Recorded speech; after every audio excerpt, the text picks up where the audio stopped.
সপ্তাহের সেরা দিন হলো জুমার দিন। আল্লাহর রহমত যেন এই দিনে আসমান থেকে অবিরত ঝরে পড়ে। আর এই দিনের মধ্যে লুকানো আছে এক অমূল্য মুহূর্ত, যেখানে প্রতিটি দোয়া হয় কবুল। রাসূলুল্লাহ সাল্লাল্লাহু আলাইহি ওয়াসাল্লাম বলেছেন, জুমার দিনে এমন একটি সময় রয়েছে, বান্দা যদি সেই সময়ে আল্লাহ তাআলার কাছে কিছু চায়, আল্লাহ তাআলা তা কবুল করে নেন। বহু আলেম বলেন এই সময়টি হলো আসরের নামাজের পর থেকে মাগরিব পর্যন্ত।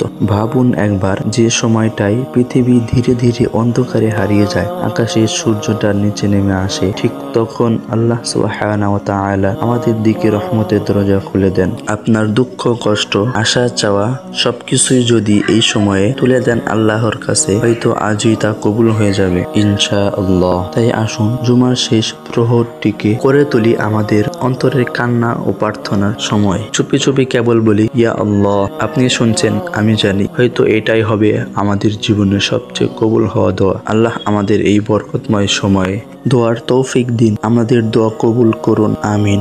আরো সুন্দর সুন্দর ভিডিও পেতে চ্যানেলটি সাবস্ক্রাইব করুন।